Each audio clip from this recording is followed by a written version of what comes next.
کہ پچھلی سیٹ پر بٹھا چکا تھا۔ وہ ابھی اور شور کرتے جب نذیر ان کے کان کے پاس جھکاتا۔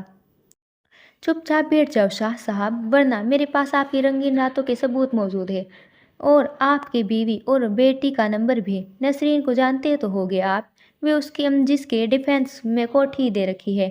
نذیر نے اسے کانوں میں زہر اڑیل کر دور ہٹاتا۔ سکندر شاہ صاحب کا چہرہ لٹھے کی مانی سفید ہو گیا تھا۔ انہوں نے بے اختیار تھوک نگلا تھا۔ کیا چاہتے ہو آپ؟ اس کی ساری ہوا نکل گئی تھی۔ اب وہ جلد سے جلد اس صورتحال سے چھٹکارا چاہتے تھے۔ جس اسپتال کے آپ مالک ہیں اس کی CCTV فوٹیج، اور میری ایک چیز رہ گئی ہے آپ کے اسپتال میں، وہ بھی چاہیے۔ عمر سکون سے بولا تھا۔ اتنی سی بات کے لیے آپ لوگوں نے اتنی بے ادبی کی ہے میرے ساتھ؟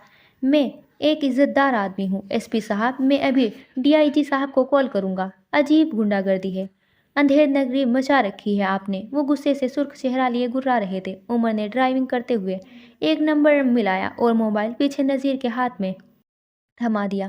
پہلی ہی بیل پر کال ریسیو ہو گئی تھی۔ ہاں بول بھائی، کسی کی نیند میں ڈوبی آواز گاڑی میں گونجی تھی۔ DIG سر، میں عمر حیات بات کر رہا ہوں۔ عمر نے بیٹھے ہوئے ہانک لگائی تھی۔ سکندر شاہ نے موبائل نذیر کے ہاتھ سے اچک لیا تھا۔ DIG سر، یہ آپ کے SP مجھے ڈرا دھمکا کر میرے گھر سے اٹھا لائے ہیں، اور اب یہ چاہتے ہیں کہ میں اپنے اسپتال کی CCTV فوٹیج ان کے حوالے کروں۔ نے ان کے پاس کوئی اجازت نامہ ہے، اور نے وہ کچھ اور بھی کہہ رہے تھے جب ان کی بات کاٹی گئی تھی۔ ابے زیادہ مت بولو، فوٹیج دے دو گے تو مر نہیں جاؤ گے تم، اور میں جانتا ہوں سب کچھ۔ کتنا ڈرا دھمکا کر لائے ہوں گے یہ لوگ۔ عمر کو جو کچھ چاہیے دے دو، ورنہ بہت برا ہوگا۔ اور اب رکھو فون، نیند خراب کر دی میری۔ وہ جھنجھلائے ہوئے تھے۔ عمر کی یار کیا ہے؟ اب یہ برستی مینڈکوں سے بھی میں بات کروں؟ اب عمر سے کچھ کہہ رہے تھے۔ عمر نے بات ختم کر کے کال کاٹ دی تھی۔ سکندر صاحب کا سارا رنگ نچڑ گیا تھا۔ کتنا بھتہ دیتے تھے اس DIG کو، وہ بس سوچ سکے۔ جی تو شاہ صاحب، اور کس سے بات کرنی ہے؟ اگر کہے تو IG سے بات کرا دوں، ان سے بھی اچھی خاصی بات چیت ہے میری۔ ارے آپ کا رنگ کو کیا ہو گیا؟ چہ کر دکھ ہوا۔ دیکھے پولیس والوں کی نہ دوستی اچھی ہے نہ دشمنی، وہ آپ کی ہر بات کے ساتھ دیں گے، لیکن جب اپنی وردی والے بھائی کی آ گئی نا تو وہ اپنے گھر والوں کو بھی نہیں ہوتے۔ عمر فخریہ سے کہہ رہا تھا۔ آپ بتائیں، خاموشی سے ہمارا کام کریں گے یا اور چک چک کرنی ہے؟ دیکھیے، آپ کے اسپتال جاتے ہوئے ہم فضول بحث کرنی پڑتی ایک سے۔ اب آپ چلیں گے تو کتنی عزت اور احترام سے ہوگا ہمارا کام۔ آپ کو نیکی کا موقع ملے گا اور ہمارا وقت بچے گا۔ کتنا اچھا ہوگا نا؟ وہ عام سے انداز میں کہہ رہا تھا۔ نذیر اپنے موبائل پر ساری ڈیٹیلز جمع کر رہا تھا۔ ہو جائے گا آپ کا کام، اسپتال چلے۔ اب ان کا انداز سپاٹ تھا۔ تقریباً آدھا گھنٹے بعد وہ تینوں لوگ اسپتال کے سیکیورٹی روم میں بیٹھے صبح نکاح کے بعد والی فوٹیج دیکھ رہے تھے، لیکن کوئی فائدہ نہیں ہوا تھا۔ 1.5 گھنٹے کی فوٹیج غائب تھی۔ جس وقت حالے اور عمر اس وقت اس سڑک پر بیٹھے تھے، وہ فوٹیج غائب تھی۔ شاہ صاحب 1.5 گھنٹے کی فوٹیج کہاں تھے؟ عمر ان کی طرف دیکھتے ہوئے سنجیدگی سے پوچھ رہا تھا۔ دیکھیں عمر صاحب، میں آپ کو سچ بتاتا ہوں، جس طرح آپ زور زبردستی ہمیں یہاں لے آئے ہیں، اسی طرح آج دوپہر بھی کسی نے بالکل اسی طرح 1.5 گھنٹے کی فوٹیج میرے سیکیورٹی چیف سے ڈیلیٹ کروا دی اور اسے آج شام کی فلائٹ سے دبئی بھجوا دیا۔ آپ اب چاہے مجھے مار دیں یا میرے اسپتال کو آگ لگا دیں، جو سچ ہے سو ہے۔ اس سسٹم میں سروائیو کرنے کے لیے ہم سب کو کافی دفعہ ایسے کام کرنے پڑتے ہیں۔ مجھے پتا تھا آپ چپ نہیں بیٹھیں گے، اس لیے میں نے آپ سے چھپتا پھر رہا تھا۔ سکندر شاہ نرمی سے کہہ رہے تھے۔ آپ کو سیکیورٹی چیف فوٹیج ڈیلیٹ کر دیتا ہے۔ آپ کا ڈاکٹر میری اجازت کے بغیر ہمارے مریض کے کمرے میں کسی کو بھی جانے دیتا ہے۔ آپ کے اسپتال میں سے ہماری چیزیں مسنگ ہوتی ہیں، اور پھر آپ کہتے ہیں کہ ہم پولیس والے گنڈے ہیں۔ یہ تو کھلم کھلا تعداد ہے شاہ صاحب، عمر کو دیکھتے ہوئے چھپتے ہوئے لہجے میں کہہ رہے تھے۔ آپ کی چیز مسنگ نہیں ہے عمر صاحب، میں نے آپ کی چیز سنبھال کر رکھی ہے۔ میرا اور آپ کا کوئی ذاتی دشمنی نہیں تھی۔ مجھ سے جتنا ہو سکے گا میں آپ کو اتنی فیور دوں گا۔ میں ایک ذمہ دار شہری ہوں، آپ کو مجھ سے شکایت نہیں ہوگی۔ ساتھ ہی ایک لڑکے کو اشارہ کیا تھا۔ جج صاحب بہت اچھے آدمی تھے، اللہ ان کی مغفرت فرمائے۔ کیا یہ ہے آپ کی مسنگ چیز؟ گو کہ یہ اللیگل ہے، لیکن خیر